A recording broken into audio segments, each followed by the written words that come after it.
Funny Tale, Beneath Silver Skies. Elena stood at the market square, her eyes darting from stall to stall. The vibrancy that once pulsed through the marketplace felt like a distant memory. Now the stalls were sparsely filled, and the seller's eyes held a similar desperation to the customers. She remembered times when the weight of her coin pouch would guarantee her a basket full of vegetables, fruits, and perhaps a small treat for her son Leo. But the weight of the coins hadn't changed. It was their power that had diminished.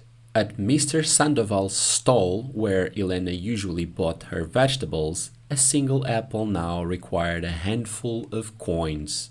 She hesitated, calculating the days until her next payment, then slowly handed over almost a day's wages for a few poor vegetables.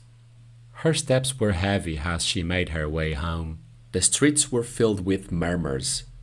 Neighbors whispered of selling ancestral lands, of children dropping out of school, and of days gone by when a single coin could buy a loaf of bread. Elena's small home came into view, the wooden door slightly ajar. Inside, Leo was playing with small toy soldiers, his innocent face lit up with imagination. The thought of him made her heart both swell with love and ache with anxiety. "Mama, look! The soldiers are guarding the kingdom!" Leo exclaimed, holding up a wooden figurine. Elena smiled, kneeling beside him. "That's wonderful, darling!" But her thoughts were on the empty pantry. She wondered how she would explain to Leo that tonight dinner would be scarce. Again. Weeks turned into months. The weight of despair in the town grew. Elena's employer, a once prosperous tailor, had to let go of half of his staff, including her. The fabric shipments were less frequent, the coin fewer, and the customers' orders had become infrequent luxuries. Late one evening, as the silver light of the moon filtered through their windows, Leo pulled at Elena's sleeve, his face pale. "Mama, why does my stomach hurt?" Elena looked into her son's eyes, seeing the shadows of hunger. The pain in her chest was sharp, more profound than any personal hunger or need. She held him close, humming a lullaby, hoping to soothe his pain with love and song. In the following morning, Elena decided to visit the riverbank. Years ago, the townspeople would often gather there, sharing stories while casting nets, hoping for a bountiful catch. Perhaps she might find some solace or even fish. The bank was deserted, save for an old man, Manuel. His once bright eyes looked cloudy, his face etched with deep lines of worry. "Elena," he greeted with a nod. "Trying your luck?"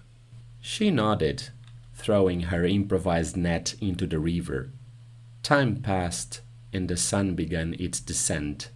Both their nets remained tragically empty. Manuel finally broke the silence. "The river, it's changed. It feels tired, like it's given all it can." Elena looked at the water, thinking how everything, even nature, felt the strain of once prosperous town's decline. "We can only hope," she whispered more to herself than to Manuel. Returning home with empty hands and a heavier heart, tears streamed down Elena's face. To her fear, upon her arrival, Leo was nowhere in sight. Panicking, Elena searched the house and then the streets. She came across a group of children who said they saw Leo heading towards the forest, talking about a rumored tree laden with fruits. The forest, with its gnarled trees and uncertain paths, was known to be treacherous. Elena's heart raced as she delved into the depths, calling out Leo's name.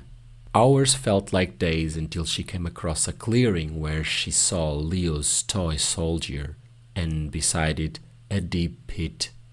The realization hit her like a tidal wave. Rushing to the pit's edge, her worst fears were confirmed. Leo had fallen in while desperately searching for food. the unforgivable terrain having concealed the danger. Beneath the silver skies, in a world where the value of everything had shifted, a mother's heartbreak became a somber testament to a time when life's essentials became unattained luxuries.